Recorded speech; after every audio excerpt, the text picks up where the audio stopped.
What are you? I mean, what do you do? Un ours et une souris, ça va pas, enfin c'est pas... C'est pas quoi? C'est pas convenable, ça se fait pas? Les ours en haut et les souris en bas, c'est ça? Eh ben oui, depuis toujours c'est comme ça, voilà. Mais comment tu fais pour être aussi con, bordel? Je me vois mal parler de mon âme avec vous. Et vous, qu'est-ce que vous faites dans la vie? Je suis critique à Objectif 32, Critique de quoi? du cinéma. Ah bon? Et votre objectif, c'est d'avoir 32 lecteurs? Espèce de hippie de merde! À qui la faute, monsieur le commissaire? Hein? Moi, je roulais tranquillement, doucement, à ma droite. Et c'est monsieur qui brûle un stop et qui m'emplâtre. Écoutez tous, ou bien vous arrêtez vos micmacs, ou bien je sors les dossiers tout de suite. L'Infini Détail, le podcast. Bienvenue à tous dans ce nouvel épisode où je retrouve pour la deuxième fois mon camarade Yohan Granara. Bonjour Yohan. Salut Guillaume. Comment ça va? Mais ça va bien. La dernière fois, je t'avais invité pour parler de Domino de Tony Scott, un film labellisé inspiré d'une histoire vraie, mais qui faisait un petit peu exploser toutes les coutures de ce label. Et là, rebelote, vu qu'on va causer d'un film lui aussi inspiré d'une histoire vraie, en tout cas de faits réels, mais dont la forme prend beaucoup de liberté, à savoir Le Pacte des loups de Christophe Gans, film qu'on aime bien. Voilà, c'est pour ça qu'on en parle, ma foi. Oui, exactement, qu'on aime beaucoup. Qu'on a vu adolescent. Un grand film d'adolescence, j'espère pour toi, un amour absolu pour Émilie Dequesne. Absolu et définitif pour Émilie Dequesne. Tous mes potes me parlaient de Monica Bellucci, moi j'étais là, mais non, mais... Il y avait un petit truc libidineux quand même sur Monica Bellucci, quand même. Hein. Il y avait ce petit frisson d'érotisme. Puis il y a des scènes d'action, il y a une grosse bébête en 3D. Enfin, je pense que pour tout adolescent, ce film est un Graal. Complètement. Et on n'avait pas l'habitude de voir ça en France. Exactement. Voilà, ce dont on va reparler. Alors c'est un film qui vient de loin, c'est le cas de le dire. Et avant de le pitcher, on va revenir un petit peu sur la véritable histoire de la bête du Gévaudan et le contexte qu'il a vu naître. Le Pacte des loups, ça se passe au XVIIIe siècle, plus précisément après la guerre de 7 ans, où la France, alliée à l'Autriche, s'opposa au Royaume-Uni et à la Prusse. Le conflit a lieu de 1756 à 1763. C'est une guerre qui a coûté à la France plusieurs de ses colonies, dont le Canada, au profit de la Prusse et surtout de l'Angleterre, qui devient de fait une grande puissance coloniale. La guerre se termine donc en 1763, et c'est l'année suivante, en 1764, que débute en France l'affaire de la bête du Gévaudan. La bête a frappé de juin 1764 à juin 1767, donc sur une période de 3 ans. Tout ça se passe sous le règne de Louis XV, dit le Bien-Aimé, qui est alors en déroute pour plusieurs raisons.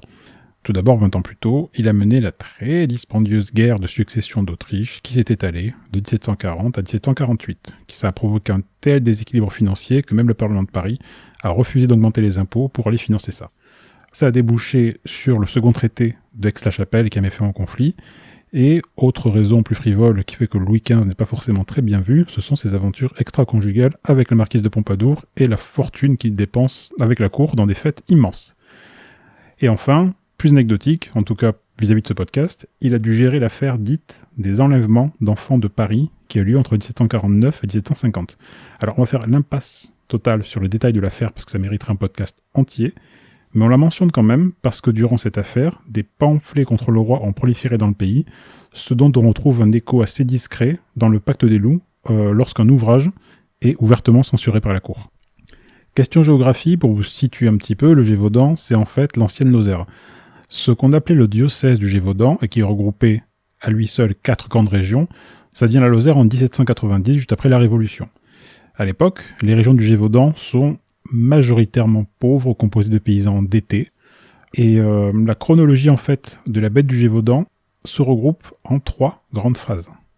La première phase va de juin 1764 à octobre 1765.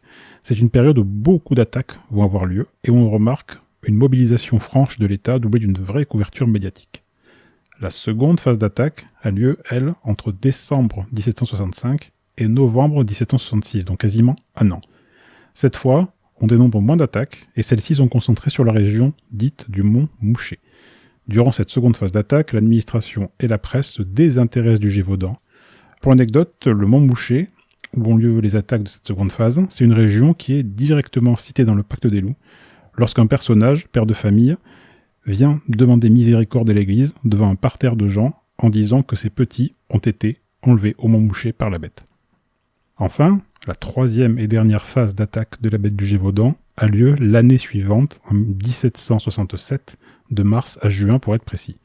Les attaques reprennent, après une période de grand froid, et c'est durant cette période que les autorités diocésaines et les chasseurs gévaudanais sont conduits par le fameux marquis d'Apcher, donc le personnage incarné dans le Pacte des Loups, successivement par Jérémy Régnier et Jacques Perrin. Question mode opératoire, la bête du Gévaudan guette sa proie et a pour habitude de les attaquer soudainement, de les traîner sur plusieurs mètres avant de les dévorer. Elle mange les parties les plus charnues, à savoir bras, jambes et poitrine pour les femmes, laissant le plus généralement le tronc et la tête, donc en contradiction avec, par exemple, le corps sans vie trouvé dans une mare par les héros du Pacte des Loups, incarnés par Samuel Le Bihan et Marc Dacascos. Mais je crois que là-dessus, tu avais entendu Christophe Gand dire quelque chose sur la représentation de la violence et des cadavres.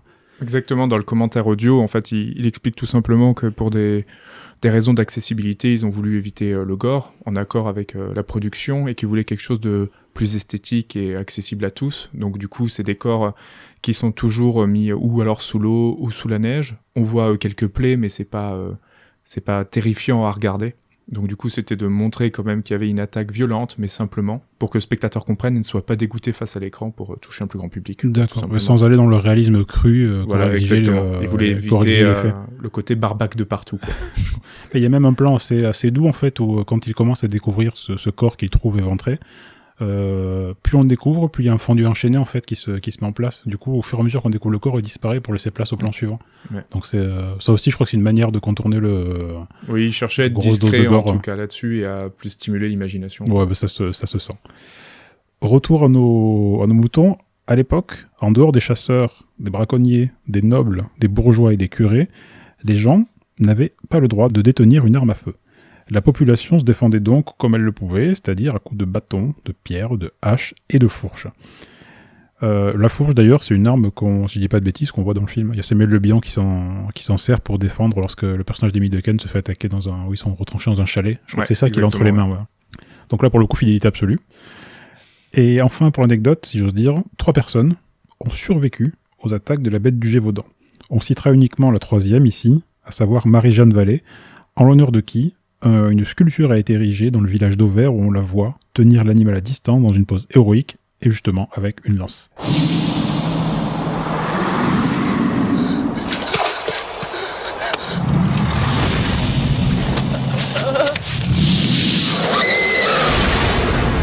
C'est en l'an 1764 que la bête apparut sur nos terres édificiennes. Sous ses assauts, le pays de Gévaudan s'enfonçait peu à peu dans les ténèbres. Et l'on commençait à penser que nul mortel n'en viendrait jamais à bout. Voici le chevalier Grégoire de Fronsac.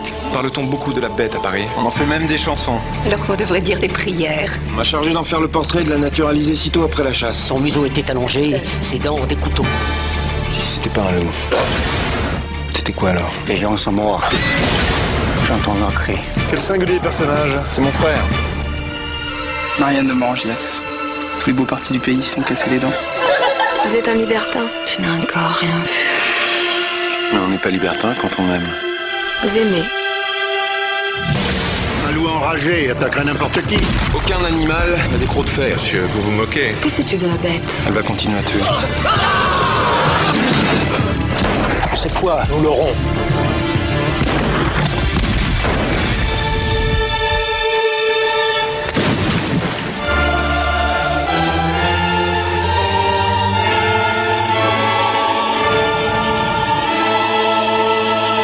Nous ne reparlerons plus jamais du Gévaudan, n'est-ce pas?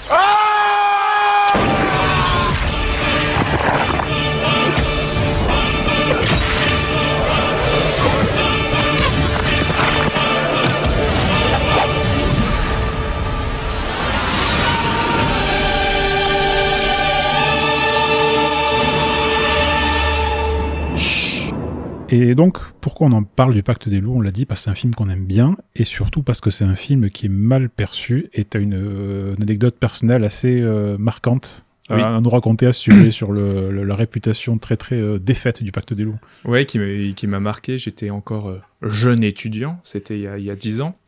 en BTS audiovisuel pour apprendre le montage, et on avait le droit avec la classe de programmer 3 films, je crois, dans l'année, dans un cinéma qui s'appelait l'Ariel, près de Rouen, et on proposait des films dans la classe. Et moi, Le Pacte des loups, c'est un film que j'aimais encore beaucoup et que j'aime toujours beaucoup, et du coup, je voulais le voir sur grand écran, parce que je l'avais découvert que sur VHS, et pour moi, c'était l'occasion, quoi. Et évidemment, évidemment, je ne savais pas à l'époque, mais maintenant, ça paraît évident, le programmateur de l'Ariel m'a regardé avec des grands yeux en disant « mais n'importe quoi », en pouffant, et même d'autres de la classe, ça a été un peu genre évidemment, Yoann, il va proposer Le Pacte des loups, quoi. Mais ce qui est le plus drôle, c'est qu'après, j'ai proposé un autre film qui était Canine de Yorgos Lanthimos, qui a par la suite fait The Lobster, La mise à mort du Cerf Sacré, ouais. voilà. C'était son premier film, je crois, voilà, Canine. Qui était pas encore très connu. Moi, je l'avais vu à Cannes, en fait, par pur hasard, et j'avais adoré, et je voulais le montrer aux autres de la classe, genre c'était C'est un petit huis clos qui se passe, c'est sur une cellule familiale ultra pervertie et qui se délite petit à petit. Ouais.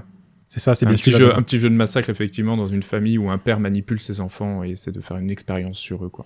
Film que je conseille, que je trouve assez génial, qui pour moi est encore le meilleur de son auteur. Mais bref, donc du coup, j'ai présenté le film, et à la fin de la soirée, le programmateur qui fait « Ah, c'est super que t'aies présenté Canine et tout », et parce qu'il y en a un autre, il m'avait proposé, je crois que c'était une autre classe, Le Pacte des loups, tu te rends compte. Donc il avait complètement oublié que c'était moi. Donc moi je me suis pas dégonflé, j'ai dit oui, ben, c'est moi. Donc le mec étonné, comment on peut présenter Canine et aimer Le Pacte des loups, c'est n'importe quoi. Et j'ai essayé de comprendre pourquoi il aimait pas. En disant, il fait non mais quand même Christophe Gans il se prend un peu au sérieux, non, puis être au premier degré, montrer des chevaliers en train de faire du kung-fu. Et c'était le seul argument, de l'argument de forme, de l'argument de genre en fait, et ça allait pas plus loin. J'ai pas voulu discuter plus parce que j'avais pas envie tout simplement, parce que je pensais que la discussion allait vite être inintéressante, quoi. Et en fait je pense que c'est bien de parler un peu de cette anecdote, parce que c'est un truc qu'on remarque de façon même encore aujourd'hui, de cette sorte de dédain en fait pour ce film là, quoi. Et il est victime d'une perception très biaisée, je trouve. Avec le temps. On a retenu que... Enfin, c'est quand même assez fou que le mec te dise « Christophe Gans se prend au sérieux, et des chevaliers qui font du kung-fu. » Oui. Je trouve ça génial.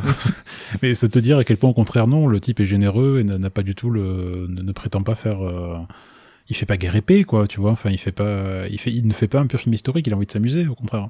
Oui, et en plus, que le film reste intéressant, et a un fond intéressant, on en parlera après. Clairement. Mais en tout cas, il y avait une envie de cinéma, une envie de divertissement, et c'est presque, de toute façon, on sait que dans certaines sphères, parce que bon, il faisait partie d'une certaine intelligentsia cinéphile, comme on peut en connaître ou en lire dans certaines critiques, mais ce truc du non, faire du genre et du divertissement, c'est un gros mot, quoi. Donc du coup je pense qu'ils s'agrippent à ça pour critiquer ce film-là, qu'ils ont, je pense, même potentiellement oublié, est-ce qu'ils l'ont même vu? Ça c'est la grande question aussi pour certaines personnes.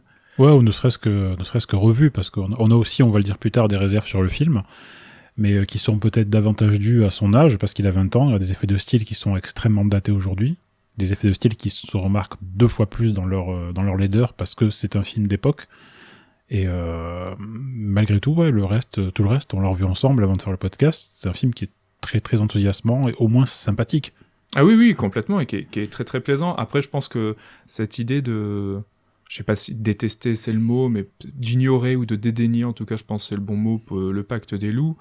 Ça s'accompagne en même temps de cette idée du cinéma de genre qu'on se fait aussi en France, alors sans vouloir critiquer ou donner un avis forcément sur les films qui sortent récemment, qui peuvent être des films comme Titane, La Nuée, Teddy, etc. On est quand même dans quelque chose qui se veut un peu autorisant, un peu pincé, cinéma qui se veut populaire, mais quand même cinéma de niche. Là où Gans, c'est tout le contraire. Lui, son ambition, c'est de faire du grand cinéma populaire, de faire du grand divertissement, et qui pour ça va déployer toutes ses idées, toute sa passion du cinéma, qui va déployer une cinéphilie très personnelle et pas forcément m'as-tu vu comme certains peuvent le faire. Et c'est vrai que c'est une vision du genre et du cinéma qui est quand même aux antipodes de ce que le genre français essaie de proposer majoritairement aujourd'hui. Peut-être que le futur nous prouvera le contraire, et je l'espère. Mais en tout cas, ça se justifie de plus en plus que des gens puissent détester Le Pacte des loups et puissent pointer ça comme du mauvais genre, en fait. Ouais, alors qu'il a, j'ai envie de te dire, malheureusement, pas fait de mal comme il pourrait le penser au cinéma français. Il a coûté 29, genre je parle en dollars, là j'ai les chiffres en dollars, pas en francs et en euros. Il a coûté 29 millions de dollars. Il en a rapporté 70 dans le monde, sachant que 15% de ses bénéfices ont été faits sur le sol français.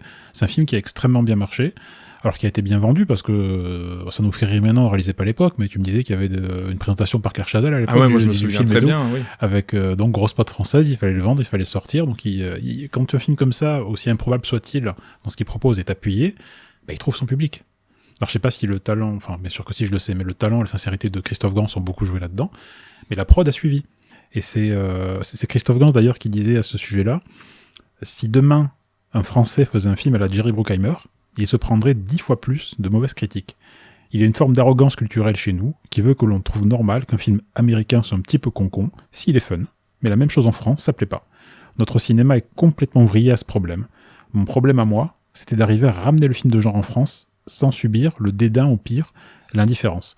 Alors à l'époque, on peut pas parler de dédain parce qu'on a beaucoup parlé du film, on peut pas parler d'indifférence parce que c'était un gros succès populaire, mais ouais, c'est un film orphelin, quoi. Il a ouvert une brèche, et j'ai l'impression, là, avec 20 ans de recul, que personne s'y engouffrait. Il a essayé de s'y réengouffrer une deuxième fois avec La Belle et la Bête, après son petite incursion après aux États-Unis avec Silent Hill, mais qui a fait pou. Après, à voir aussi ce qu'on pense du film La Belle et la Bête, ça c'est autre chose. Il est moins enthousiasmant. Moins enthousiasmant, mais en tout cas, il y avait cette idée encore d'aller vers un cinéma populaire avec un gros budget, avec des stars, avec des effets spéciaux. Mais ça veut pas prendre, comme si effectivement il y avait cette sorte de, je sais pas, de retenue. En France, on fait pas ce genre de film-là. Moi, j'avais entendu une productrice qui m'avait dit ça, qui m'avait dit non, mais le cinéma français, la tradition, c'est le drame bourgeois. Et en fait, je pense que pas forcément dans cette idée-là, mais d'autres, que ce soit des cinéphiles ou des producteurs, rentrent dans une idée que le cinéma français doit être comme ça et pas autrement. D'où le fait effectivement de ce double discours, de pouvoir aimer à la folie tel film américain ou coréen, et que si quelqu'un va présenter un scénario ou une mise en scène de la sorte à produire en France, on va lui dire mais non, hors de question, quoi. Et c'est le premier tour de force de Gans, c'est quand même d'avoir réussi à faire ce film, quoi, et en plus d'avoir fait un succès. Et reste la question de pourquoi ça ne s'est pas réitéré, et pourquoi aujourd'hui on regarde ce film comme avec une sorte de honte, de mépris. C'est vraiment étonnant, quoi. Tu sais, le Pacte des loups, en fait, c'est le mec dans la soirée, tu sais, qui a bu un coup de trop, qui s'est complètement laissé aller, qui a été totalement sincère pendant 2 heures de sa vie. Et après, il passe 20 ans, en fait, à faire une psychanalyse pour dire, attends, non, mais c'était pas voulu, tu vois. Non, mais Christophe Gans n'a pas fait ça, mais on a ce rapport un peu, je trouve, c'est un peu le rapport qu'ont les gens avec ça. C'est qu'on s'est éclaté devant ce truc. En tout cas, on est allé le voir, on en a parlé. Mais c'est un peu les conneries que t'as fait quand t'étais jeune, tu vois. Maintenant, faut redevenir sérieux. Il y a un petit peu de ça, j'ai l'impression. Et c'est franchement dommage. Et en plus, le problème, c'est que justement, on veut revenir à quelque chose. On veut garder quelque chose de sérieux dans le cinéma de genre. Preuve en est des derniers films sortis, comme je le répétais. Et pourtant, il y a malgré tout un vrai fond sérieux dans le film. Et je trouve personnellement que le Pacte des loups, politiquement et socialement, est encore plus intelligent que les derniers films que j'ai pu voir, justement. Non, clairement. Mais parce qu'il y a cette forme un peu, on va dire, excentrique, un peu osée, et pourtant profondément cinéphilique, on va vouloir le rejeter à tout prix, comme effectivement le mec, comme tu dis, le mec un peu bourré, qui a parlé un peu plus fort, ça nous a fait marrer sur le moment, c'était pas si con ce qu'il disait, mais bon, en même temps, il avait l'air un peu con, quoi. Ouais, et on n'assume pas. Voilà, exactement. Alors qu'on devrait assumer ce film-là. Déjà, on va en parler, en termes de scénario, il est déjà très... je vais pas dire stimulant parce que c'est un peu trop sérieux comme mot, mais il est assez excitant, je trouve, le Pacte des loups. Alors il a, pour le resituer, parce que bon, on en parle parce que c'est un peu un film qu'on connaît par cœur, on s'en est rendu compte en le revoyant. On pouvait citer des répliques, on pouvait citer des scènes, enfin c'est un film avec lequel on a vraiment une appétence. On l'a pas juste vu quand on était ado, on a continué de le voir après.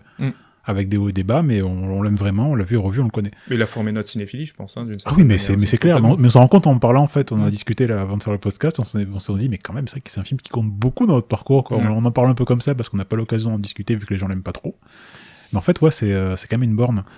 Et donc, en termes de scénario, déjà belle ambition, le film commence avec une triple scène d'exposition, on peut le dire. La première, c'est le personnage du narrateur, le marquis d'Apcher, en version âgée, joué par Jacques Perrin, dans une scène qui se passe au présent, à la veille de la Révolution, et qui va, alors que le peuple commence à frapper à sa porte, commencer à rédiger une lettre, en tout cas ça va être ses derniers mots, en fait, ça va être ses mémoires. Il veut raconter la vérité sur ce qui s'est passé en Gévaudan avec l'affaire de la Bête qui a été enterrée sous des tas de mensonges. Donc on va suivre au fil de sa voix le récit de la Bête du Gévaudan. Première scène. Deuxième ensuite, flashback, nous repartons dans le passé, nous avons affaire à la première attaque de la Bête. Enfin, la première dont nous sommes témoins. Ça veut pas dire que c'est la première dans l'histoire des attaques de la Bête que je vous ai relaté tout à l'heure lors du point historique. Et donc, scène sans dialogue, à part les cris d'une pauvre jeune femme donc, qui se fait traquer par la Bête, qu'on ne voit pas à l'écran, on la voit vraiment alors que par bribes. Elle se fait attraper, secouer dans tous les sens et dévorer. La voix off reprend ses droits et nous emmène quelques jours plus loin à l'arrivée, sous la pluie, des héros du film, à savoir Samuel Le Bihan et Marc Dacascos, les deux chevaliers qui vont être mandatés par la cour pour aller en Gévaudan et voir le marquis d'Apcher, en version jeune cette fois, donc pas Jacques Perrin mais Jérémy Régnier, avec qui ils vont devoir traquer la Bête. Et comment est-ce que l'ami Christophe Gans nous introduit ces héros ? Donc de manière très gothique, donc ils sont le visage masqué par leur tenue en cuir, en chapeau, à cheval, sous la pluie. Ils croisent la route de quelques voleurs qui poursuivent un père et sa fille, deux paysans, le père étant joué par Feu Philippe Non.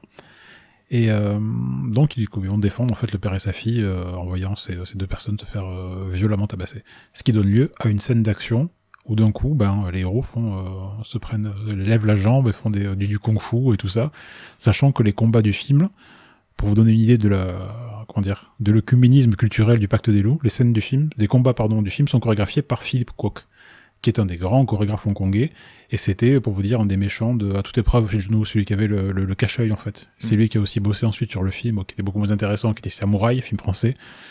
Voilà, donc il y a vraiment une rencontre comme ça entre la France du siècle des Lumières et le cinéma de Hong Kong que Christophe Gans a bouffé dans sa jeunesse, auquel il avait rendu hommage avec un précédent film, déjà avec Marc Dacascos, qui était Craig Freeman, son premier long métrage. Donc voilà, longue digression, mais triple exposition, et c'est déjà en fait d'une générosité folle. Non, ça fait 10 minutes, même pas que le film a commencé. On a déjà le récit de vie d'un homme qui est au crépuscule de sa vie et au crépuscule d'une époque avant la Révolution. Ensuite, une scène purement, ludique et viscérale avec une attaque. Et après, une scène d'action avec confrontation entre les étrangers venus sauver la situation et les gens qui vivent sur place, tout ça dans un décor vraiment très naturel en plus, parce que ça a été tourné à 99% en extérieur, il faut le dire, le Pacte des Loups aussi. Il y a qu'une seule scène qui est en studio, ouais. Voilà, c'est pour ça qu'ils sont aussi vrais aujourd'hui. Je sais pas si ça t'a fait cet effet-là en le revoyant, mais ça se sent qu'on est dans la nature, ça se sent qu'il y a, qu'il y a une atmosphère. Mais en tout cas, pour ces trois parties du film, ce qui est bien, c'est que c'est comme presque un avertissement de Gans, on va dire. Est-ce que avertissement, c'est peut-être un mot fort, mais en tout cas, une façon de dire que voilà, là, on va avoir affaire à un film complètement baroque, qui va mélanger les genres et les inspirations cinéphiles de Christophe Gans, quoi. Effectivement, on commence par une sorte d'épopée historique, on va dire presque somme toute classique, qui se joue sur l'idée du flashback et de quelqu'un qui raconte sa vie. Même si en mise en scène, dès le début, il va nous montrer qu'il va faire une fresque, il y a la caméra qui passe à travers la fenêtre, il y a toujours cette idée de montrer quelque chose de ample et de fort. Après, effectivement, une petite transition musicale, il y a la caméra qui se balade au travers des montagnes, un peu à la Sam Raimi. Donc là, on est passé complètement dans un autre registre, ça veut dire qu'on a quelque chose de, voilà, la fresque historique, puis paf, d'un coup, on arrive dans du slasher, avec ce monstre qui attaque avec ses cris, on se dit, ok, d'accord, dans quel film je suis?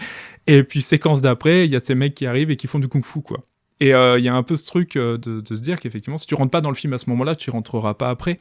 Mais ce qui est assez étonnant, malgré tout, c'est que c'est extrêmement compliqué d'enchaîner les genres comme ça. C'est-à-dire que généralement, dans les films qui pratiquent le mélange de genres, il y a quelque chose de très fluide. Le cinéma coréen, c'est tout le temps ça. C'est jamais juste du drame ou de la comédie ou du gore ou de l'action. C'est toujours tout le temps entremêlé, très fluide. Alors que là, il y a limite 3 séquences bien distinctes de presque 3 films différents. Et pourtant, ça reste fluide. C'est homogène. C'est homogène et ça fonctionne. Et ça, c'est la grande force. Et après, parce qu'il y a un sens de la transition, il y a un sens de cette façon de raconter l'histoire, il y a une direction artistique qui est très très cohérente, malgré qu'elle soit assez folle au final.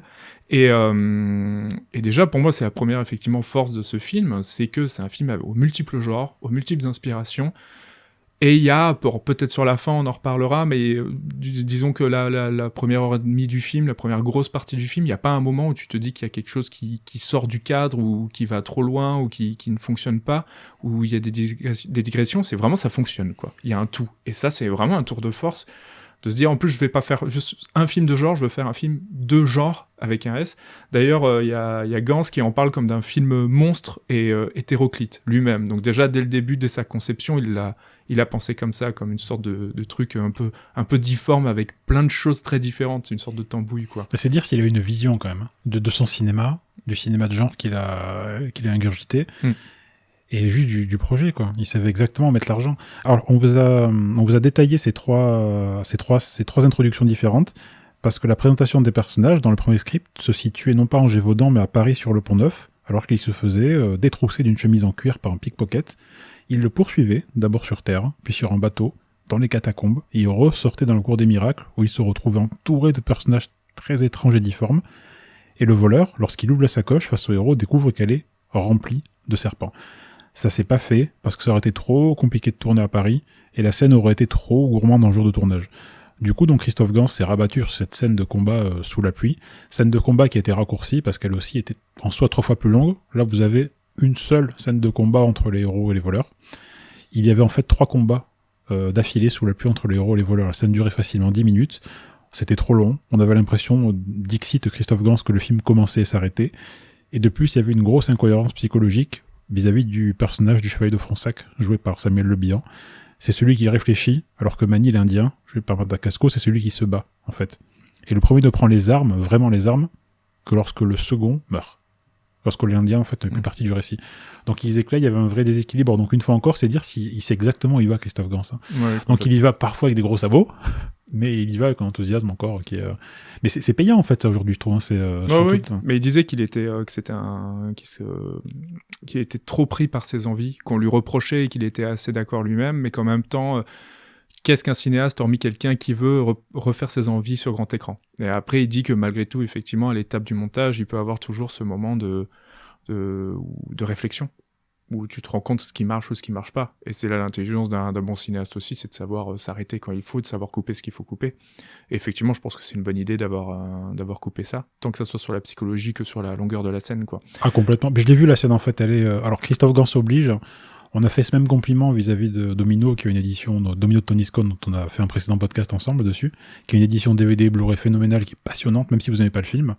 Le Pacte des Loups, c'est pareil, quoi. Ça regorge de bonus extraordinaires, et donc il y a 7 ou 8 scènes coupées, présentes et commentées par Christophe Gans. Et donc j'ai pu, moi, voir cette scène de combat, et c'est vrai qu'elle est pas du tout mal réalisée, hein, mais elle est interminable. C'est vrai qu'avoir ça, en plus en 3e ouverture... Comme tu dis, là, il a eu la présence d'esprit de couper quand il fallait. Mais c'est grâce peut-être aussi, tu disais qu'effectivement les scènes d'action étaient chorégraphiées par Philippe Coke, mais il y a aussi au fait que le monteur, un des monteurs, parce qu'il y en a eu 3, je crois, dont 2 principaux, le principal c'est David Wu, qui est le monteur des films de John Woo aussi. Bah, et à qui il attribue d'ailleurs certaines idées de montage qui moi, sont mes préférés en plus dans le film. Et le film après a été repris par Sébastien Prangère, qui a été après le monteur officiel qui est le monteur de Gans et qui commençait.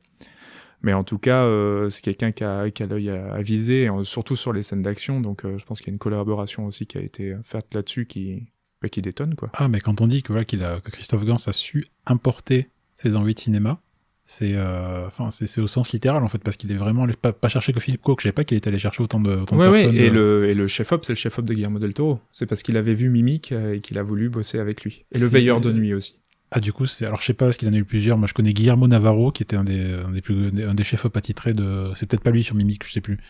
Alors non, sur Mimic, c'est du coup Dan Lostsen, voilà. Ouais. Et qui a fait La Forme de l'eau, il me semble. Hein. D'accord, ils ont retravaillé en tout cas, sur l'IMDb, je l'ai vu. Donc en fait, il travaille encore avec Del Toro, ce monsieur-là. Et, il y a...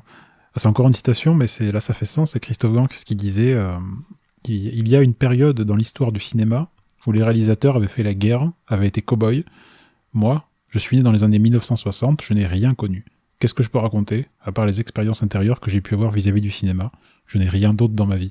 Alors c'est à la fois très humble et très touchant, je trouve, et ça se retrouve en fait dans ce que tu me disais, vis-à-vis des choses qu'il a importées de Hong Kong. Il essaie vraiment de faire vivre sa cinéphilie, quoi. Ouais, du fait qu'il aille les chercher, du fait qu'il y ait les genres très liés. J'avais pris des notes aussi, c'est marrant, parce qu'on peut trouver, on parlait de ces 3 séquences d'affilée, mais il y a plein d'autres genres qu'on peut trouver dans ce film-là, et de façon très fluide. Je trouvais qu'il y avait forcément il y a un peu de policier, parce qu'il y a la question de qu'est-ce que cette bête, et puis après qui est derrière la bête, parce qu'on se rend compte qu'il y a un personnage qui est derrière la bête et qui la maîtrise. Il y a toute une scène où il regarde des photos, où il y a une voix off qui parle, ça fait très film policier. Lui il prend pour inspiration les films de Argento au moment où on rentre dans l'univers mental. Bon, moi je vois pas trop ça, mais en tout cas il en parle comme ça. Il y a tout cet aspect gothique aussi. Il y a plein de scènes, il y a la scène du cauchemar avec la prostituée, il y a la scène où à un moment on voit la bête revenir vers son maître et c'est tout bleu, c'est très Hammer, très cinéma anglais. Et il y a l'aspect romance aussi, où moi j'ai vu un peu l'usage des couleurs qu'on peut trouver dans les films de Douglas Sirk, où t'as des rouges très rouges, des bleus très bleus. Alors ça, je maîtrise pas, mais c'est vachement... T'as trouvé du Douglas Sirk dans... Mais c'est dire, avec couleurs... le recul, on se rend compte de tout ce que ça a pu... Oui, complètement. Après, Gans, il en parle pas, il cite pas, mais en fait, Sirk a tellement un usage des couleurs particulier, avec quelque chose de très bleuré, c'est très éclairé, très doux, mais avec des couleurs qui t'explosent au visage. Faut vraiment aimer. Moi, je suis très partagé sur cet usage des couleurs des Douglas Sirk, même si je comprends, mais c'est intéressant parce que c'est un des rares à avoir poussé la colorimétrie à ce point-là. Et c'est vrai que notamment des scènes où Fronsac va aller parler à Marianne, qui est jouée par Émilie Dequesne, il y a ce fond du ciel qui est bleu pétard, elle est en rouge vif. Et moi, ça m'a fait penser à Sirk parce qu'il y a cet aspect romantique. Après, pour les autres scènes un peu plus gothiques... Tu parles de la première scène où il l'a séduit, en fait. Ils sont sur le balcon. Là. Ouais, exactement. Et là aussi, on sent qu'on est en extérieur. Hein, mais Gand disait aussi, ce qui est cool, moi j'en ai marre en fait de faire un travelling latéral ou circulaire et de me dire... alors que je m'arrête parce qu'à un moment donné, je vais manger l'équipe ou le décor. Là, au moins, il y a pas de limite. Ouais, complètement. Et dans les intérieurs, par contre, pour le rouge et tout, lui, c'était... dès qu'on était un peu plus dans du sombre et du gothique, c'était l'aspiration très Hammer, quoi. Notamment les bourgeois, la famille de Morangias, il les qualifie de vampires.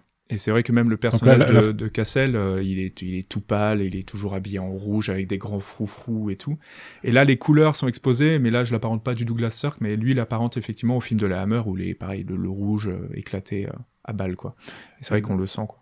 C'est intéressant aussi, donc sur du coup je te relance sur les Morangias, donc c'est la famille la plus puissante en fait du Gévaudan dans le Pacte des Loups, et donc c'est une famille qui est incarnée par Edith Scobb dans le rôle de la mère, Vincent Cassel dans le rôle du fils, et Émilie Dequesne dans le rôle de la petite sœur. On sent qu'il y a quelque chose de pourri au royaume de Morangias, vraiment, et on se trompe pas. Et en termes de scénario, ça aussi c'est vachement intéressant, c'est un peu c'est des faux antagonistes en fait, parce qu'on a le point de vue nous des deux étrangers, donc qui sont Samuel Le Bihan et Martha Gascos, et on va découvrir, moi c'est ce que je pense c'est un lieu commun, mais c'est ce que j'adore dans le cinéma d'aventure, hein. C'est d'aller voir un monde en fait des règles et des mœurs que tu connais pas, qui plus est dans un territoire qui est hostile par nature à cause de la présence de la bête en l'occurrence. Et donc tu vas, avant même de te confronter vraiment à la bête elle-même, tu vas te confronter au facteur humain. Et on sent qu'ils dérangent. Hein. Leur attitude, lui, Samuel Le Bihan en plus, est ouvertement libertin, bel esprit, comme il se définit. Mani Martha Gascos, déjà dans sa couleur de peau, son origine, et aussi surtout le fait qu'ils disent pas un mot, parce qu'il parle, il est très très taiseux. Ça joue ça aussi. Bon, vraiment, ils sont les Morangias, dès qu'ils apparaissent à l'écran, il y a une tension. Il y a Edith Scobb aussi, Émilie Dequesne et Cassel qui tiennent leur rôle à merveille en face. Et je trouve que c'est un des coups de poker du film, moi. Ça, c'est avec le recul, tu vois, c'est une des parties que j'apprécie le plus, toutes les scènes avec les Morangias. Oui, ouais, c'est super. En plus, le truc qui est plutôt malin, c'est de prendre. Il y a une des idées de Gans, c'est comment je vais faire adhérer la jeunesse ou les gens d'aujourd'hui à ce film-là, à ce film historique. Et ce qui est plutôt malin, c'est que je vais prendre des personnages aux mœurs qui se rapprochent un peu plus des nôtres, on va dire, et les confronter aux mœurs de l'époque. Donc nous, on rentre effectivement avec le personnage de Mani et de Fronsac, et on découvre cette vieille bourgeoisie qui adore exposer sa richesse. La première scène où on les voit tous, ils sont affalés dans leur siège, je parlais du rouge, des froufrous partout, des couleurs. Ils sont là en train de parler avec leur bon français, à être un peu méprisants, à dire « mais nous, on fait partie de la haute, quoi ». Et nous, ce qui est bien, c'est qu'on rentre avec ces personnages-là là-dedans, et on découvre avec Fronsac et Mani, auxquels on s'identifie un peu plus, cet univers qui... pour ça, la majorité d'entre nous est complètement étranger. Et c'est vrai qu'il y a ce côté un peu film d'horreur, on met les pieds dans un endroit qui nous paraît très étrange, un peu classique, mais genre, on va prendre Shenpai, Wickerman, etc., tout ce truc de protagonistes qui rentrent dans un milieu duquel ils ne font pas partie et auquel ils se confrontent, quoi. Et ce qui est bien, c'est effectivement prendre le regard contemporain du spectateur et le confronter à cette image-là, quoi. Donc du coup, ça nous fait encore plus adhérer au personnage et ça nous fait nous méfier de cette famille très étrange et un peu dégueulasse, quoi. Ça a marché sur toi aussi, ça. Ça multiplie les dangers. Il y a la bête, oui, mais c'est un fond où ça te raconte encore autre chose à côté. Ce qui est le béaba du scénario. Tu veux parler d'un truc, tu parles d'autre chose. Mais malgré tout, y arriver à ce point-là dans un film qui mélange le grand spectacle et qui a un mix d'influences très casse-gueule, je trouvais ça très beau. Et c'est Marc Dacascos qui disait plus ou moins dans une interview que il préférait faire des films comme Crying Freeman ou Le Pacte des Loups, donc les deux premiers films de Christophe Gans, où le scénario a également une place importante parce que l'action, ça prend sa force parce que l'histoire fonctionne, que les personnages sont intéressants. Et il trouvait que c'était beaucoup plus simple d'injecter scènes de combat à un bon scénario plutôt que l'inverse. Et je pense que c'est le chemin c'est ce qui lui a plu, je pense, dans le projet, et c'est ce qui a, lui qui est un artiste martial assez accompli. Ah oui, et c'est le chemin qu'a pris Christophe Gans, quoi. C'est que les Morangia, je trouve, sont vraiment un signe de ça. Entre autres personnages réussis, c'est... Une des inspirations premières et des admirations premières de Gans, c'est James Cameron. Que ça soit dans sa façon de traiter le féminisme ou dans le cinéma d'action. Et Cameron, c'est aussi quelque chose qu'il dit et qui déplore dans la majorité des films d'action, c'est qu'il dit tu peux mettre des scènes d'action autant que tu veux, si on se fout de ce qui arrive aux personnages et si on se fout de l'histoire, on va se foutre des scènes d'action. Et je suis complètement d'accord. Et c'est vrai que c'est là où on va rentrer justement dans cette idée que c'est un film plutôt intelligent, en fait, le Pacte des loups, et qu'on l'oublie trop, c'est qu'effectivement, il y avait cette ambition de Gans de raconter l'une des classes, de raconter la fin d'une époque avec l'arrivée de la Révolution française, de raconter la mainmise sur les paysans, le jeu de la peur, les jeux de pouvoir, et c'est très très bien fait, et apparemment, Gans disait lui-même que quand il a lu le scénario, la partie du scénario qui lui avait donné envie, alors il y a deux scènes consécutives, il y a une partie où effectivement Fronsac dit que Manille est son frère. Il trouvait ça étonnant et intéressant, il s'est dit super, j'ai des personnages comme ça, il y a un blanc, un amérindien, et l'autre il dit devant des bourgeois ultra racistes, dire oui c'est mon frère, ok, on pose une situation et un conflit, et après il y a toute cette scène où il y a un repas après une grande battue, où ils ont tué des tas de loups pensant pouvoir tuer la bête, ils sont en train de manger avec les cadavres de loups partout très fiers, et ils sont encore là avec leurs froufrous très fiers d'eux, à dire oui mais ce sauvage peut-il se reproduire avec des femmes blanches ? Et qui sortent tous les poncifs des racistes misogynes. Enfin, on a tout le panel de tout ce qui peut être détestable en fait chez les gens. Et ça marche, c'est très bien joué aussi. Et ça marche. C'est Bernard Farcy là qui tient des rôles comme ça. Qui oui. dit, je les croyais cannibales ces animaux-là. Voilà. Et que Gans a voulu d'ailleurs donner un aspect très comédie à cette scène pour pas la rendre trop didactique, lourde, et de dire les méchants bourgeois racistes et les gentils chevaliers prolos et amérindiens, etc. quoi. Mais du coup, effectivement, ça marche très bien. Mais c'est dire qu'en fait, finalement, cette scène-là a vraiment donné envie à Gans de faire le film. Donc c'est dire que finalement, c'est même pas tant l'idée de la bête du Gévaudan, pas tant l'idée juste de la scène d'action, mais de raconter cette confrontation entre deux univers et effectivement d'une évolution de la société française. Ça veut dire des lumières qui arrivent, des philosophes, de ces gens-là qui commencent à ouvrir leur esprit sur le monde, et des autres qui veulent garder la France telle qu'elle est, aller très bien, garder leurs privilèges et en plus, si possible, les étendre, quoi. Et c'est dire que déjà, l'ambition de cinéma de Gans, ça va peut-être faire rire certains d'entendre ça, mais c'est le cas, c'est une ambition presque politique, en termes cinématographiques, que de raconter cette histoire, quoi. Il n'y a pas juste une envie formelle, quoi. Et c'est ça qui fait aussi que le film est passionnant, quoi. Et étonnamment entre guillemets, ça marche bien grâce au casting, mais ce qui n'est pas le point fort de Christophe Gans. Oui. Et ça, mais... Non, mais il faut le dire, parce qu'on peut avoir, je sais que par exemple, t'aimes pas du tout ce qu'a fait Samuel Le Bihan dans le film, tu le trouves très mauvais. Moi, je le trouve très bien, ça me dérange, la manière dont il a joué le chevalier libertin, là, un peu, ça me dérange pas du tout. Mais le problème est plus large que ça, il est en coulisses, c'est que Christophe Gans, il le dit, il en a conscience, c'est pas un homme acteur. Et il y a Cassel qui lui est limite rentré dedans, parce que il s'est battu pour le rôle, en fait, Cassel, parce que c'est Monica Bellucci qui a signé d'abord, Cassel était engagé ailleurs. Et quand Monica Bellucci est rentrée lui raconter qu'elle avait fait ça, il s'est dit mais non, mais en fait je le veux ce rôle, il est pour moi, donc il s'est démené pour être sur le plateau. Et il a aussi dit j'y suis allé en fait, je me suis débrouillé pour être 4 jours et faire suffisamment de scènes pour qu'après il puisse plus se passer de moi, parce qu'il puisse plus retourner le truc. Et tant mieux parce qu'il est formidable dans le film. Mais le truc avec Christophe Gans, c'est que il a tendance à se mettre derrière son combo et à composer. À composer son cadre, à composer sa lumière et tout ça. Et ça a posé problème à pas mal de comédiens, et en premier lieu, donc Samuel Le Bihan l'a ressenti aussi, mais Cassel, lui, il a dit, mais à un moment donné, j'ai commencé à me mettre dans un coin, à dire du mal de lui, à haute voix, à des techniciens, pour qu'ils m'entendent et qu'ils viennent me voir, et pour avoir une vraie confrontation, et là, ça a débloqué la situation, là j'ai compris comment il fonctionnait. Mais du coup, c'est un accomplissement d'autant plus, je trouve, louable, que, alors tu l'as pas vu, toi, où il y a longtemps, Crying Freeman, qui n'est pas un film d'acteur, c'est un film, vraiment, c'est un pur exercice de style. Du coup, si les acteurs jouent faux ou mal, c'est pas très gênant parce qu'il y a que l'image qui compte. Et là, c'était impossible de rater ça avec un sujet pareil. Et je trouve qu'il a quand même... toi, t'as une réserve Samuel Le Bihan, mais je pense que le reste du casting, après, t'as pas de... Non, je le trouve très bien. C'est franchement brillant, quoi. Oui, complètement. Mais Gans, d'ailleurs, disait lui-même qu'une des scènes où il a le plus apprécié, et notamment, c'est une scène qui montre cette bourgeoisie, comme on en parlait, c'est effectivement, il y a une scène de repas avec une table immense, très très longue, où le personnage de Fronsac joué par Samuel Le Bihan présente une truite avec des poils. C'est bien une truite, une truite. Tenez, la truite sur, boum, j'ai ramené ça de Paris. Ça a été dans mon petit sac, mon petit baluchon. Je me suis battu avec sans aucun problème, tu vois. Donc c'est une petite truite. J'ai tabassé du gueux avec ma truite. Donc une truite velue dans une espèce de magnifique boîte laquée. Et qui présente, en fait, ils se foutent de leur gueule parce qu'elle n'existe pas du tout. Ils sont tous là en train de se dire, oh, c'est formidable et tout. Donc déjà, ils se jouent d'eux. Le mec qui veut encore plus s'intégrer dans la famille et qui se fout ouvertement de leur gueule. Il leur présente ça comme oui, regardez, j'ai vu des merveilles parce que j'ai beaucoup voyagé, et notamment la truite velue, et donc ils peuvent la caresser et tout.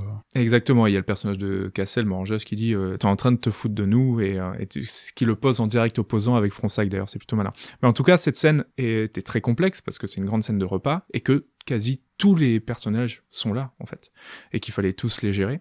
Et il dit qu'il a eu un grand plaisir, en fait, il a découvert le plaisir de bosser avec des acteurs et que c'était pas ses ennemis. Donc il y avait même cette idée que pour lui, un acteur était un potentiel ennemi, et s'est rendu compte que non, en fait, ils sont là pour l'aider. Et mais c'est aussi effectivement du haut casting qui est très malin. Il avait cette idée de donner aux personnages principaux des rôles, des comédiens qui commencent à monter. Donc qui sont Samuel Le Bihan, Émilie Dequesne, Cassel, des gens qui ont fait peu ou un peu leurs preuves, mais en tout cas qui sont dans la montée du succès. À l'époque, c'était, si je dis pas de bêtises, il y avait Vénus Beauté pour... c'était pas de l'action, mais il y avait ça pour Le Bihan. C'était Rosetta qui avait été palmée pour Émilie Dequesne. Et pour Cassel, c'était la haine. Voilà. Et à côté, il a voulu prendre des comédiens français qui avaient plus de bouteilles pour les seconds rôles et soutenir tout ça. Donc effectivement, comme tu as dit, Edith Scope, Jean-Yann, etc. Et Jean-François Stévenin aussi. Exactement. Et ça donne une force au film. C'est marrant parce qu'il y a des films à casting des fois qui sont un peu insupportables. Moi, par exemple, c'est un truc qui me saoule dans les Wes Anderson. J'allais le dire. Tu vas voir le 20e nom et en fait, finalement, c'est même plus les personnages. En fait, c'est juste c'est Bill Murray. C'est plus les personnages. Alors que là, même s'il y a une surprise et un plaisir à voir ces comédiens-là, ils campent tellement bien leurs personnages et le casting a tellement été bien fait. D'ailleurs, Gans disait qu'au scénario, avec son co-scénariste, ils ont pensé les personnages en accord avec des comédiens qui pourraient l'interpréter. Et ce qui fait que ça marche parce qu'ils sont pleinement dans leur jus, et que la phrase était faite pour eux, et que du coup, ils incarnent un personnage tout en étant l'acteur, et c'est assez malin, quoi. Et effectivement, ça a donné vie à cette famille complètement... les Moranges. Qui est complètement horrible, et même aux personnages principaux, qui fait que, ça a de la vie, et ça fonctionne, quoi. Si je dis pas de bêtises, récemment, c'est Alexandre Astier qui disait ça, tu vois, je crois. Alors, je sais plus si c'était dans le vidéoclub de Combini ou un truc comme ça, où en long entretien, il disait, mais j'ai pas envie, moi, d'écrire un personnage sans penser à l'acteur, j'y arrive pas. Mais sûr que oui, d'écrire pour quelqu'un. Sûr que oui, c'est là que ça marche. Et si tu le fais pour le second rôle et que c'est aussi bétonné que sur le Pacte des Loups, quand tu vois Bernard Farcy, le personnage, tu l'achètes de suite. Quand tu vois Jean-François Stévenin en curé, tu l'achètes de suite. Quand tu vois Edith Scope en mère de famille, très très pincée, tu l'achètes de suite aussi. Donc c'est que pour ça, c'est un régal de casting, ce qui était mais pas du tout évident pour un film de Christophe Gans à l'époque. Oui, mais après, ce qui est bien, et là où il est malin, c'est que, et d'ailleurs il le dit dans ses commentaires, encore une fois, il dit... c'est la chose pratique d'avoir un demi-siècle de cinéma derrière soi, c'est qu'en fait il y a des choses qui sont tellement faciles à mettre dès le début à l'écran et ça fonctionne. Et effectivement, il a ce sens de tel comédien va donner cette image-là, et il le sait, il en a conscience, donc plutôt que d'introduire des minutes et des minutes un personnage secondaire, comme de bons cinéastes le font, même sans prendre des acteurs connus, mais lui il le fait par ça et ça marche bien, c'est effectivement tu vois Edith Scope, tu sais qui est ce personnage, tu vois le personnage de Jean-Yann, tu sais qui est ce personnage, et il n'y a pas besoin d'en faire plus. Parce que c'est un film quand même qui est très complexe, dans l'écriture, dans la mise en scène et tout, et effectivement, il a eu raison de moins s'emmerder possible avec ça, et d'être assez malin et intelligent que pour donner ces rôles-là à ces personnes-là. Et c'est vrai qu'en tant que spectateur, surtout français, je pense, en ayant une certaine connaissance de ce cinéma-là, qui n'est pas érudite non plus, on comprend les choses facilement. Et c'est quelque chose qu'il aime beaucoup faire, Gans, et il disait que dans sa mise en scène, il a toujours essayé de penser ça comme ça aussi, que d'aller dans l'évidence, de jouer des évidences, des archétypes de cinéma. C'est pour ça aussi qu'on retrouve des choses qui peuvent prêter à rire ou alors à nous enthousiasmer, mais qui en fait un vrai film de cinéphile aussi. Mais c'est la chose passionnante et sincère dans le Pacte des Loups, c'est cette évidence cinéphilique, on va dire. Ça, et le casting en fait complètement partie, quoi. Les choses font sens en fait chez lui. Qu'elles marchent ou pas, elles font toujours sens. Mais c'est Vincent Cassel, c'est rigolo encore une fois, qui disait entre une prise bonne techniquement et une prise bonne au jeu, j'ai peur que le choix de Christophe se dirige directement vers la première. Et je trouve qu'il a su dépasser ça. Et tu vois, c'est parlant l'anecdote là du fait, comme tu disais, que lors de la scène du repas, il a appris que les acteurs n'étaient pas ses ennemis. Donc je pense qu'il a compris ça en cours de. C'est une vraie mue en fait de cinéaste quoi, qui sort de ses références. Moi qui ai revu Craig Freeman cette année, son premier film, qui est un hommage très très léché au cinéma de Hong Kong et notamment au film de John Woo, notamment ceux de cette période, c'est-à-dire The Killer à toute épreuve. Mais qui est vraiment figé dans le temps. Je le revois avec un intérêt, mais pas du tout avec le même plaisir pur que je peux avoir à regarder un plan du Pacte des Loups, ou un dialogue bien senti, ou même un dialogue raté du Pacte des Loups, parce qu'il y en a. Mais c'est assez passionnant, quoi. Et il y a même Samuel Le Bihan qui disait que, en voyant Craig Freeman, il comprenait que Christophe, c'était pas un grand directeur d'acteur, quoi. Et il se demandait s'il y avait un truc à faire au-delà de ça. Voilà, ce qui doit te faire beaucoup sourire, vu que toi tu trouves catastrophique Samuel Le Bihan. Complètement. Non, mais je m'y suis habitué, mais c'est bizarre, quand j'étais ado, il me gênait pas tant que ça, mais à force de le voir, je me suis dit, putain, mais il joue comme une patate, c'est pas possible, quoi. Moi, il me fait rire, notamment, à la fin, il y a toute une vengeance, et à un moment, il fait des cris et des gueules pas possibles, et moi, j'ai l'impression qu'il cabotine à un point phénoménal, et comme par hasard, c'est pendant les scènes d'action où Gans est occupé à autre chose que de diriger un comédien, c'est de voir que le combat marche et que le plan fonctionne, quoi. Et je trouve que c'est les moments où il me fait le plus rire, où il fait des têtes, mais pas possible, quoi. Après, il se maintient, mais bon. Moi j'ai un peu de mal, mais j'arrive à regarder le film malgré tout, ce qui est un tour de force. Ça veut dire que l'acteur principal m'emmerde et je le trouve pas très bon. Et puis au final, j'arrive à regarder le Pacte des Loups encore avec plaisir malgré ça, quoi. Alors sur cette différence entre direction d'acteur et mise en scène qui sont pas liées naturellement chez Christophe Gans, il y a une chose qu'il disait aussi autour du Pacte des Loups, c'était: on dit que la responsabilité du metteur en scène en France, c'est de diriger ses acteurs avant de faire de belles images. Je ne corresponds peut-être pas à ça. Après 6 à 8 semaines à répéter avec eux, ce qui compte sur le plateau, c'est que les comédiens soient bien photographiés, bien filmés, que le point soit sur eux, sur leurs yeux, et non pas sur la tapisserie derrière, comme je le vois dans 3/4 des films français. Le problème, il est là. Moi, si le point est fait sur la tapisserie, l'acteur peut être le plus magistral du monde, je montre pas le blanc. Des gens vont dire, il est fou, il vaut mieux un plan flou avec un acteur sublime. Mais ça marche pas comme ça chez moi. Où est la vérité ? Ma foi, je ne sais pas. L'important, c'est le résultat final. Si un de mes acteurs, Vincent Cassel par exemple, vient me voir en disant « Christophe, je me trouve à chier dans le film », ce qu'il a la capacité de faire, c'est sûr que ça me remettra en question. Mais il se trouve que personne n'a dit ça. Complètement. Non mais... Voilà, c'est un peu le dilemme en fait qu'on a nous vis-à-vis du cinéma de genre. Tu parlais de Titane, de La Nuée, il y aura d'autres exemples de films de genre qui sont sincères, mais qu'on trouve nous pas forcément représentatif de ce qu'on a envie de voir de ce côté-là. Et il y a pas ce... Là, je sens il y a une évolution en fait une fois encore chez Christophe Gans sur ce film, et ça se sent. Il a embrassé son sujet, mais je crois comme plus nulle part après, parce que je sais pas ce que si t'aimes bien La Belle et la Bête qu'il a fait, moi je déteste pas, je trouve pas ça génial, mais je trouve qu'il y a beaucoup trop de défauts. Après il y a plein de choses que je trouve osées et qui fonctionnent et qui sont belles, mais il y a tellement de défauts moi qui me gênent, et notamment moi j'ai un vrai problème avec Léa Seydoux, donc forcément je suis censé tomber entre guillemets amoureux d'elle, et non, donc déjà c'est compliqué. Oups. Le côté les petites bébêtes version Disney toutes mignonnes, le Pet Shop, c'était terrible ça. C'est horrible, tu sens qu'ils se sont dit on va faire du merchandising sur un film qui a pas marché, c'est con. Donc mais après il y avait une DA, il y avait une ambition qui était assez plaisante, et il y a le Gans qui est là, le grand cinéphile qui te propose plein de choses, donc il y a des choses belles, mais moi j'ai été beaucoup plombé par les défauts du film quand même, mais malgré tout il y a quelque chose de... Il y a des bonnes idées, il y a une ambition que seul lui a. Enfin, on peut peut-être trouver quelques autres petits cinéastes qui ont une ambition différente, on va dire, dans le cinéma français ou autre, mais en tout cas, cette ambition de grand cinéma populaire qui en met plein la tronche, j'ai pas... Là, tout de suite, maintenant, j'ai pas d'autres noms, peut-être j'en trouverai, mais en tout cas, là... C'est un film qu'on n'a pas revu, je crois, d'ailleurs, La Belle et la Bête. Moi, je l'ai vu une fois au cinéma. Ouais, moi, je l'ai pas revu. Et j'ai jamais eu la curiosité de m'y replonger. Alors que Silent Hill, son film américain, oui. Ça, c'est un film aussi qui mériterait un podcast, je pense, une autre fois. C'est un film que j'aime énormément, vraiment, c'est... ça en dit long là aussi sur la capacité de Christophe Gans à vraiment digérer ses influences, à en faire quelque chose de cohérent, et je trouve à tendre la main vers le public. Le Pacte des Loups, ça te tend constamment la main, quoi. Il est pas du tout alors le mot est un peu fort, mais il est pas autiste en fait dans sa cinéphilie. Il sait vraiment t'amener, tiens, alors comment je vais faire accepter une prise de kung-fu au bout de 5 minutes? Je vais faire appel à l'imagerie du cinéma populaire français des années 50-60, et je vais essayer d'intégrer ça comme ça. Comment est-ce que je vais faire accepter cette espèce de bête gigantesque qui découpe du paysan à la chaîne? Peut-être par une intrigue de cour, et peut-être par des jeux de pouvoir avec la famille Morangias.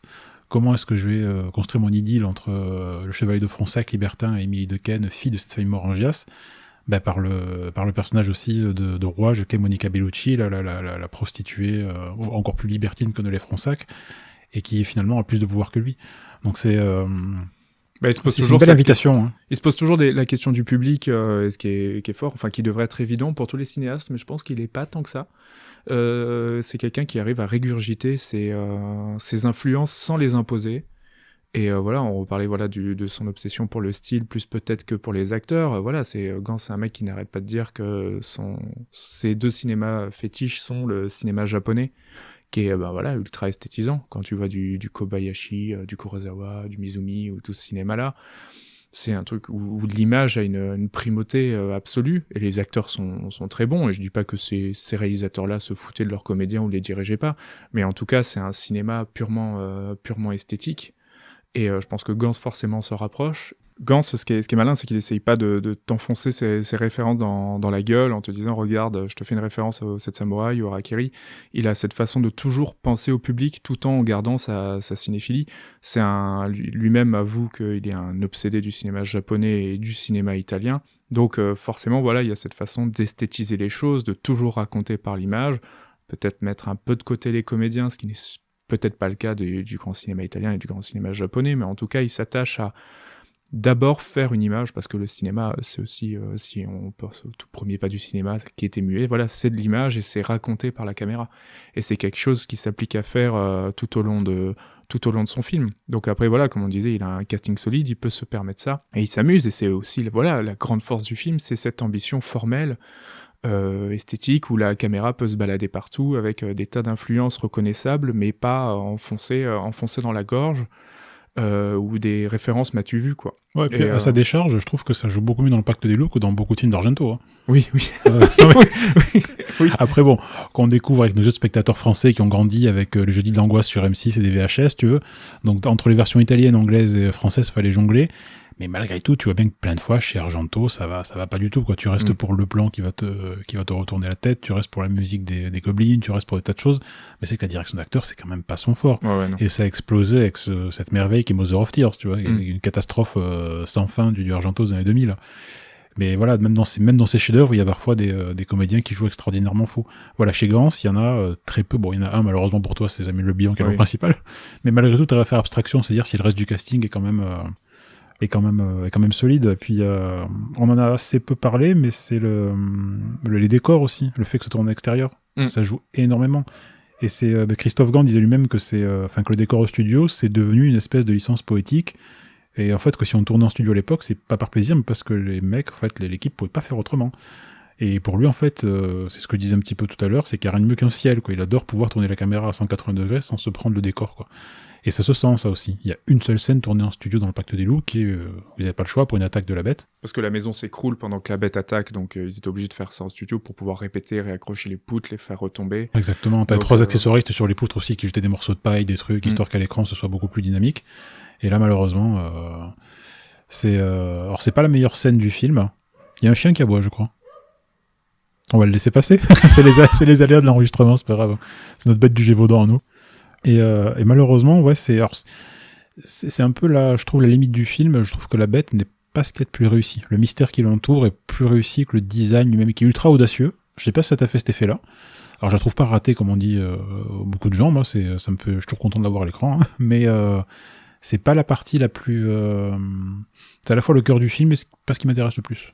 Ouais, moi non plus, mais de toute façon... En termes esthétiques, j'entends après, en termes de narration et tout ça, c'est super. Oui, en termes esthétiques, elle est pas dingue, il y a cette sorte d'armure en pique et tout, mais Gans, justement, il en parlait, il disait il y a un côté Razorback, un peu, on dirait en grosse... Oui, c'est vrai. Mais lui-même était pas... Il l'aimait sans l'aimer, quoi, parce que pour lui, il représentait un peu ce qu'était le film, quoi, un film monstre, avec plein d'inspirations très différentes, et effectivement, spoil, attention, la bête est un lion, donc du coup, qui a une sorte de carcasse en cuir, avec des sortes de pics, et des dents en métal immenses. Et c'est vrai que on sait pas trop ce que c'est ce truc, on l'a jamais trop vu, Et en même temps, je la trouve pas dingue et ça n'appartient qu'au Pacte des loups. Et en même temps, c'est ultra singulier. Hein. Et ça fait pleinement partie du film. Ça veut dire qu'en même temps, j'ai pas l'impression qu'elle soit hors du film. Elle est pleinement dedans et dans l'esthétique. Donc en même temps, effectivement, elle me passionne pas des masses esthétiquement, mais en même temps, elle détonne pas du film. Donc c'est un mouet, quoi. On va dire. Tout simplement. Mais c'est une minuscule, et je dis bien minuscule réserve, parce que en termes thématiques, c'est passionnant, parce qu'au final, ça te raconte, attention double spoil, en fait, il est sur une thématique qui est proche d'un film qui sortira 3 ans plus tard, qui est Le Village de Shyamalan. C'est sur la construction mythologique de créatures fantastiques qui vont servir à maintenir une certaine partie d'une certaine population entre des règles dictées par une petite caste qui détient les ficelles. Ouais. C'est le même délire, en fait. Les gens croient dur comme fer qu'il y a une bête. Bon, dans le village, il se trouve qu'il n'y a pas du tout de monstre, donc il n'y a pas de danger. Là, il y a un vrai danger. Mais cette bête n'a en fait rien de surnaturel. C'est ce qu'on nous apprend. Et ce qui est hyper inattendu, parce qu'il est dans une forme de déconstruction, en fait, quoi. C'est quelque chose qu'il n'aurait pas fait, j'imagine, sur La Belle et la Bête. Ça aurait été catastrophique de dire que c'était pas une vraie bête. Sur Silent Hill, ça aurait été catastrophique de dire que c'était pas des vrais monstres, des vrais... tout ça. Et là, il prend le parti de nous amener... de prendre un mythe populaire et de nous amener au cœur de Smith. Voilà, de nous faire croire quelque chose pour le démonter un petit peu dans la dernière partie. Ce qui, je l'entends, peut être décevant pour les fans de fantastique pur et dur, mais thématiquement, je trouve ça absolument génial. Donc la bête est un maître, et que ce soit quelque chose de...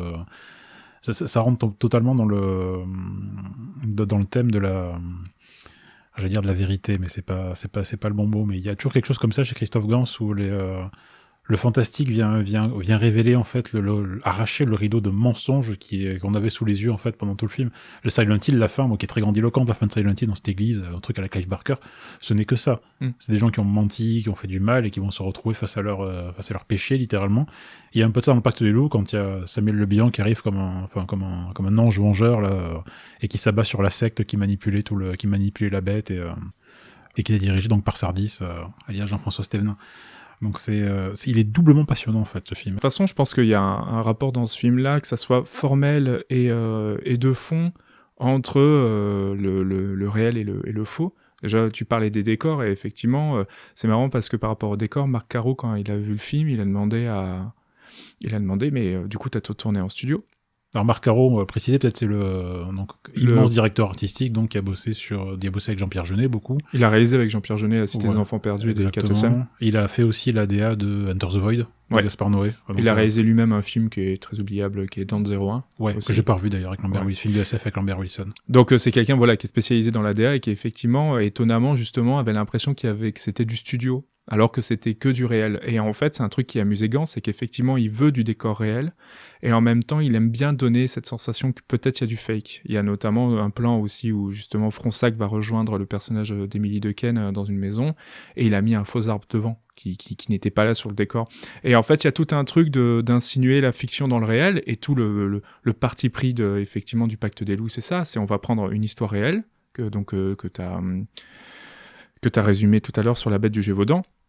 Mais il y a une question qui a été faite, c'est que quelqu'un a tué la bête, mais personne l'a vue au final. Donc on sait pas du tout à quoi ça ressemble, on peut même se demander est-ce qu'elle a vraiment existé, et du coup on va jouer sur ça. Genre il y a un mystère dans la réalité, c'est celui-là, c'est qu'est-ce que c'était la bête, et ben je vais essayer d'y répondre et de donner un aspect réel, et de prendre le fantastique pour revenir au réel. Et après il va prendre du réel pour revenir au fantastique. Et il y a tout un truc de Gans de jouer là-dessus, entre ces deux lectures, et que je trouve qui est forte, que ça soit effectivement, que ça soit dans la direction artistique, que ça soit dans la créature qui est la fantastique mais qui en fait n'est qu'un lion, que ça soit de prendre l'histoire. Moi je trouve que voilà, cette façon de traiter l'histoire elle est passionnante aussi. Ça veut dire on va prendre des faits extrêmement réels, on va prendre la Révolution française, on va prendre une certaine bourgeoisie, on va prendre un vrai lieu, on va prendre des vrais événements, et dedans je vais mettre ma fiction, un peu comme peut le faire moi un auteur que j'adore qui est James Ellroy, c'est-à-dire je vais prendre des faits historiques avérés, l'auteur de The Confidential, Dahlia Noir, etc. Bien sûr.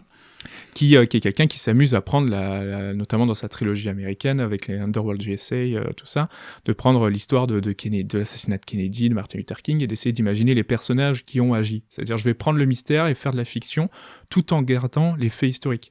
Et je trouve que c'est assez passionnant, parce que tu peux donner une lecture de l'histoire, une lecture artistique, esthétique et politique, et ce que fait ouvertement Gans avec le Pacte des loups. Du coup, en mélangeant effectivement tout ce truc du réel et de la fiction dont notamment avec la bête. Et ce qui est encore plus malin, c'est qu'effectivement, cette bête, ce lion, ne sort pas de nulle part. C'est que le personnage, c'est le moment où il y a la grande vague de... Alors, il y a la traite négrière, évidemment, mais il y a aussi, évidemment, le colonialisme. Donc, ils vont en Afrique et il a récupéré, en fait, le lion d'Afrique. Donc, il y a toute cette idée de toujours insérer même des choses farfelues. Ça veut dire, qu'est-ce qu'un lion va foutre en plein milieu du Gévaudan? Mais c'est parce qu'en ce moment, il y a colonisation, que le mec est allé se battre là-bas et qu'il a récupéré le lion. Et c'est toujours ces va-et-vient entre réalité et fiction qui est juste passionnante dans le film, quoi. Ils en parlent à peine, en fait, de la guerre dans le film. Donc j'ai fait le petit rappel au début du podcast, mais il faut savoir que, pour donner le contexte, mais dans le film, c'est évoqué à demi-mot. Il raconte qu'il y avait un général qui faisait la guerre en distribuant des couvertures contaminé avec je sais plus quelle maladie dégueulasse, et que c'est comme ça qu'il extermine. C'est le choléra, il me semble. C'est le choléra, c'est ça. Donc il a l'air dégoûté. Pour les Amérindiens, voilà. C'était une pratique qui était faite. Il a l'air dégoûté quand il raconte ça. Donc il raccorde des vadons comme ça de manière assez fine en fait. Donc c'est loin d'être un film. Un truc qui est très Chambara d'ailleurs. Très du coup les soldats qui n'ont plus de guerre à défendre et qui finissent par s'entretuer, quoi. Les samouraïs, ben c'est le Ronin, quoi. C'est le samouraï sans maître. Voilà. C'est exactement ça, quoi. Et le tout évidemment pour raconter.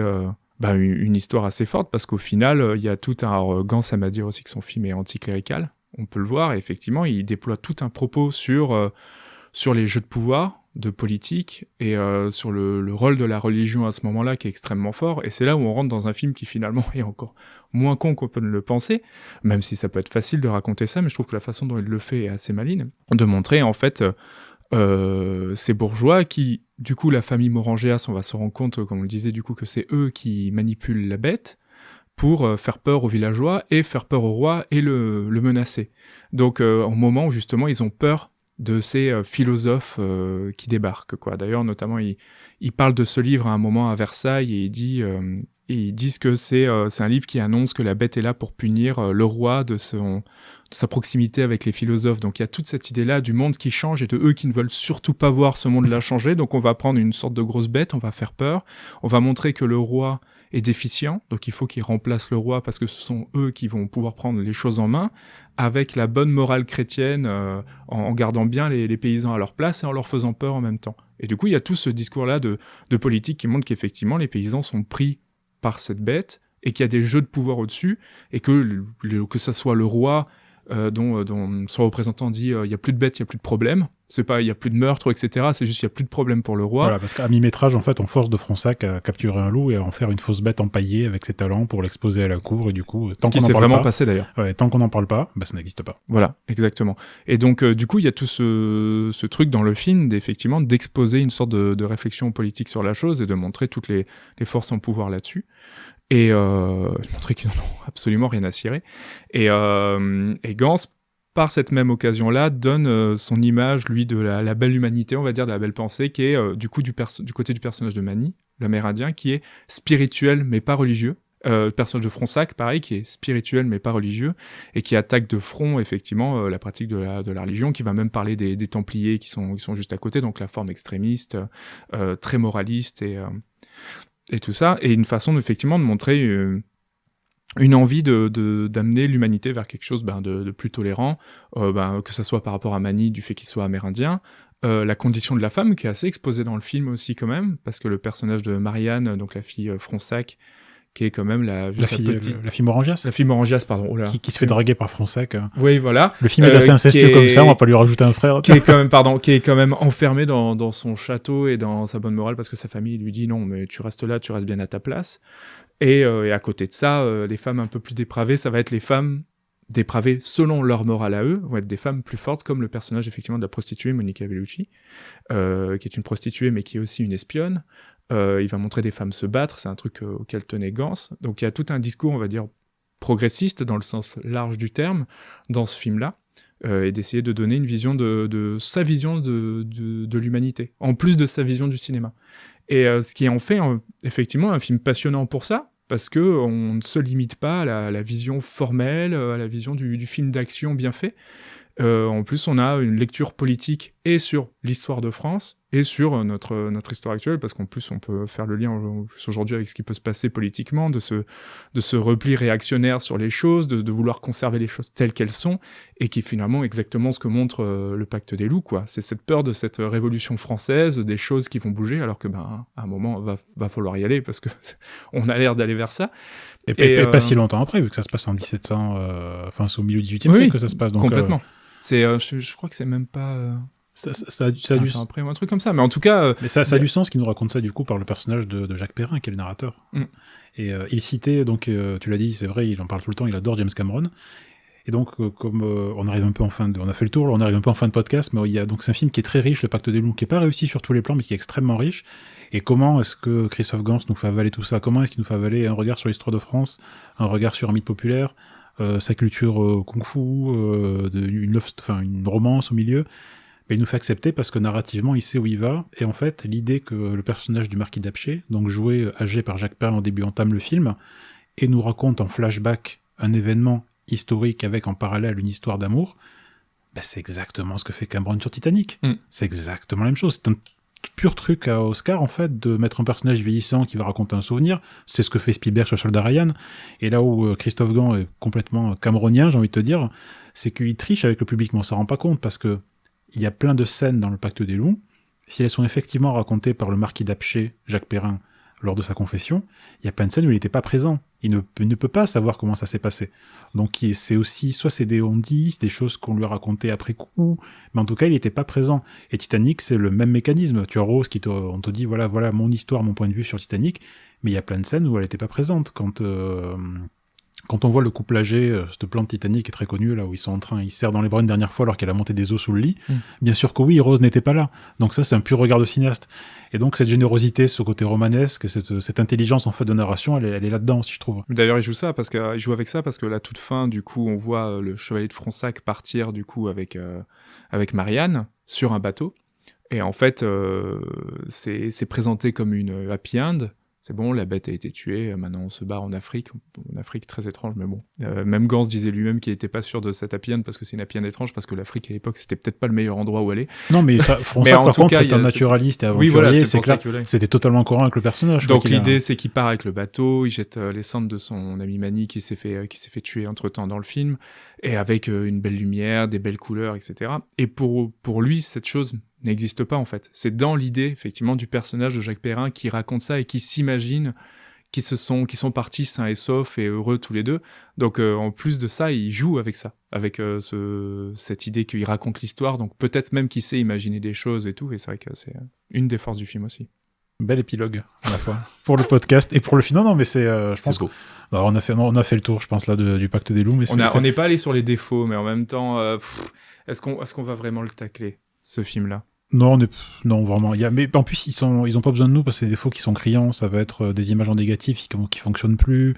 Ça va être son obsession du fondu enchaîné. Ouais, il y a trop de fondu enchaîné dans le film. Ça se remarque. Il y a des effets d'accéléré de son design qui sont un peu datés, mais c'est les années post-Matrix où c'était la classe de mettre des whoosh et des ralentis toutes les 2 secondes. Où là, il y a quelques fois, il y a des fois ça marche et d'autres fois on dit bon, ok, d'accord. Pourquoi il y a du vent dans la pièce, tu vois? Oui, voilà, c'est ça.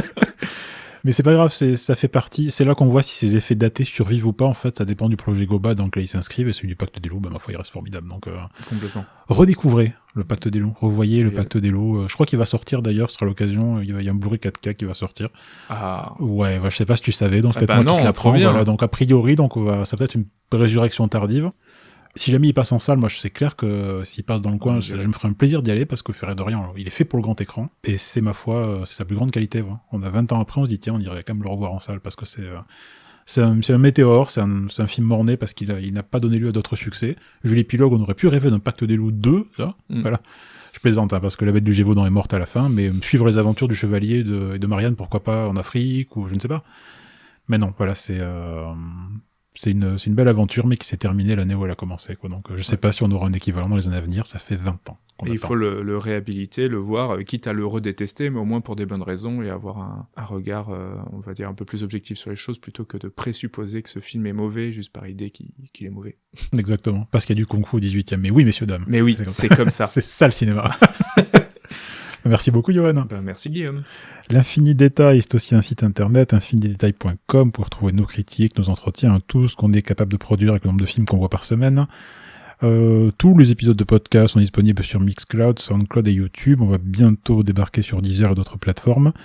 On a ouvert un compte Tipeee, tip3.com/infinidétail, si vous souhaitez nous soutenir dans cette belle aventure.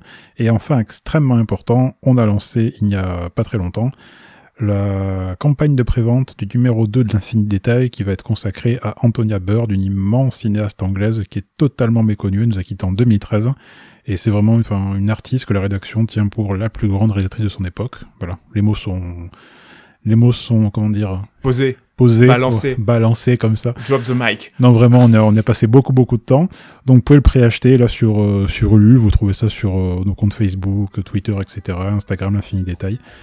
Et donc, voilà, vous avez encore, à l'heure où on enregistre, il reste à peu près 40 jours. Je sais pas quand le podcast sortira. Sûrement le fin de mois ou mois prochain. Dans 3 mois. 3 mois, voilà, mais bon. Achetez le numéro 2 s'il vous plaît, qui n'est plus disponible. Qui n'est plus disponible. Voilà, mais sinon vous nous contactez si vous ratez ça, puis il sera disponible dans quelques librairies. Merci à tous, à la prochaine, Johan, pour notre grand film tiré de faits réels. Oh oui, avec des gens qui se battent. Oui, avec des effets spéciaux avec beaucoup de pluie. Avec beaucoup de pluie, oui. Merci à tous, à bientôt.